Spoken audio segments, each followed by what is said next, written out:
5 times our blue Earth has experienced snow and cold weather. These periods are known as ice ages. These ice ages lasted for hundreds of thousands of years. The last ice age on Earth also persisted for thousands of years. During the last ice age, people spent the cold seasons in caves while hunting parties were sent out. About 20,000 to 25,000 years ago, a hunting team was sent out to hunt. They searched for prey among bushes and through dense thickets. They walked along a path that led them to a new world. The hunting team didn't know that the snowy path they were on was a temporary and narrow passage between two great mountains. This path existed because, during the Ice Age, ocean levels dropped significantly due to freezing. Land bridges formed between small and large islands. This path was one such bridge. The hunting team crossed this narrow road, migrating from the Old World to the New World. They settled in the New World and remained there. The last ice age ended about 11,000 years ago. Sea levels rose again, and the narrow, dry path was submerged by deep waters once more. This was the same path the hunting group used to reach the New World. The land connection between the Old World and the New World was severed. This place is known as the Bering Strait. The distance between the Old World and the New World is only about 85 kilometers. But to establish the connection between the Old and New Worlds, it took 10,000 years to create this world. How did this world come into existence in the New World? Who discovered this world? What happened to its original inhabitants? And how did a country become the world's superpower? I am AK, and in Eagles of History, we present the story of this lost land, the history of America. The people who migrated to the New World spread across this vast land for centuries. They founded great civilizations and established peaceful settlements on small and large islands. Look at this map. This is a very ancient map of the New World, the Great America. A great empire emerged in Mexico, spanning over 2,000 square kilometers and comprising about 500 states. Around 60,000 people lived here. This was the core of the Maya civilization, which was almost 4,000 years old. It achieved many accomplishments in art and culture. After the Maya, another significant civilization, the Inca Empire, thrived in this region. According to today's boundaries, the Inca Empire extended from Ecuador to Chile and Argentina. The Inca Empire had a population of approximately 1.2 million. Besides these 3 large tribes, many smaller populations existed throughout the region. The people of the Caribbean were settled in the West Indies. Similarly, Native American tribes were spread across the Americas from Canada to Brazil and Argentina. They lived in small villages, maintaining their cultures and traditions. The New World was home to millions of people. Meanwhile, in the Old World, about 50 million people lived in cities. However, these millions of people were unaware of each other. They were not familiar with the world, neither in stories, maps, nor memories, because their connection was severed 11,000 years ago. Some stories have been told about people accidentally reaching the New World. Some even wrote about it. A Chinese poem from 1700 years ago mentions a distant land. The Chinese poem referred to this land as Fuzheng, meaning out of this world. The poet wrote that if you travel 5,000 kilometers further east from the eastern coast of the East Sea, you might find another blue sea, which could be the American Fuzhong. Because the Americas are east of China, and another ocean, the Atlantic, begins beyond that.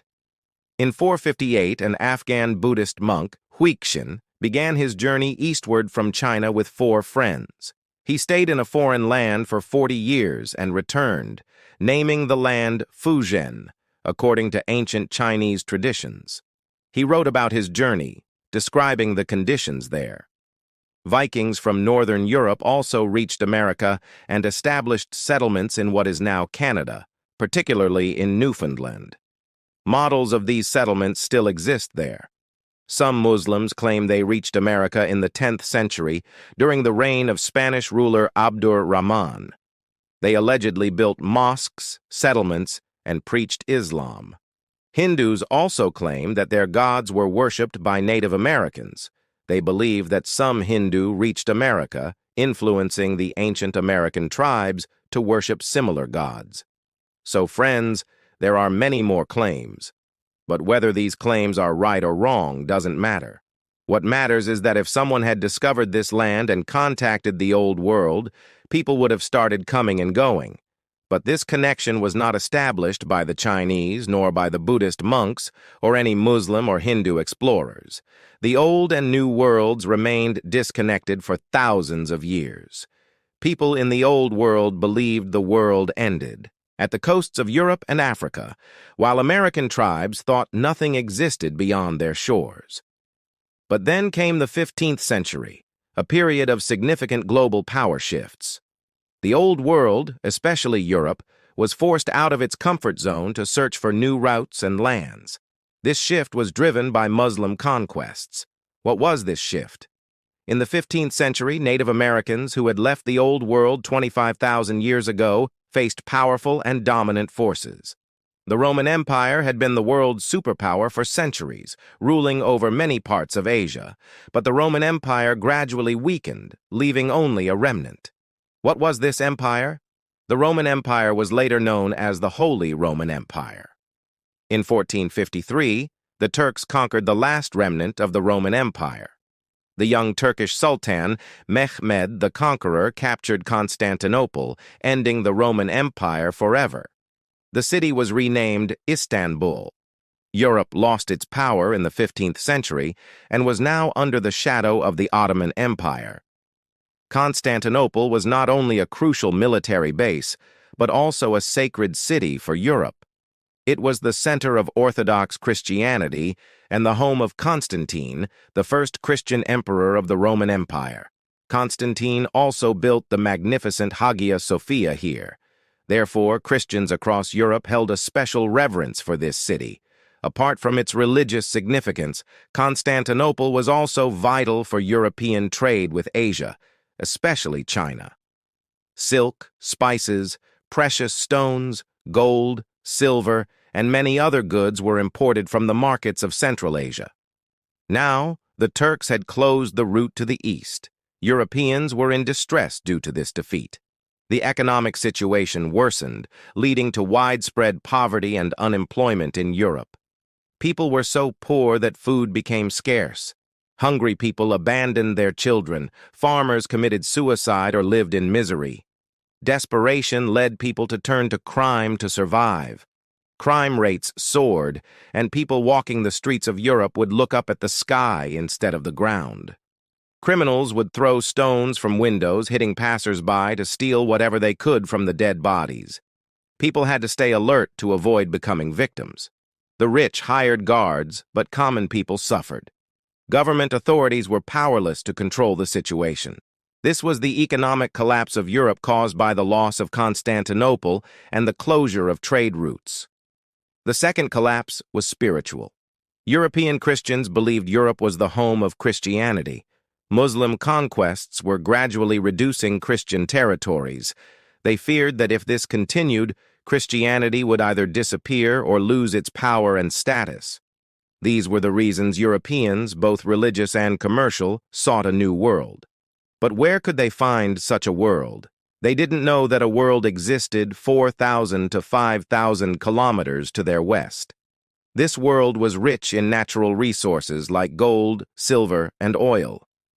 They only knew about traveling east to China and Japan. Stories of China and Japan, known as Chipangu by Marco Polo, were common in European households. Why? Because Marco Polo's journey had reached Europe. Marco Polo described China and Japan as lands of immense wealth. He wrote that the roofs of the royal palace in Japan were made of gold, with doors and windows adorned with gold.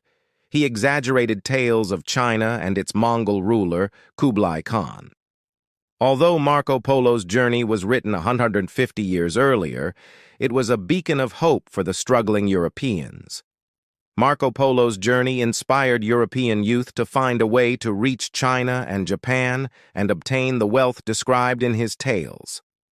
But the Turks had closed the land route, and the sea route through Egypt was controlled by the Muslim Empire. Small and large Islamic states in the Mediterranean Sea also attacked European trade ships, making the route unsafe. Europe was encircled by Muslim territories. Another route involved traveling around Africa to reach Asia, but it was very long and arduous. Europeans were unsure how to reach Asia and end their poverty. Then an unknown Italian sailor made a bold claim. He said he knew the shortest route to China and Japan, crossing the Atlantic Ocean. This was Christopher Columbus's claim, which could change Europe's fate. Christopher Columbus, from Genoa, spent most of his life at sea. Inspired by Marco Polo's journey, like many young men of his time, he claimed he could navigate using the sun and moon. Columbus believed that by traveling west from Europe he would reach Japan in about 4,000 to 4,500 kilometers. He thought Asia was like a golden ear, ready to yield its riches. But Columbus's dream wasn't just about gold and wealth. He saw himself as a Christ-bearer, like the legendary Christopher who carried Jesus across a river. Columbus wanted to carry Christianity across the ocean and establish a great Christian empire.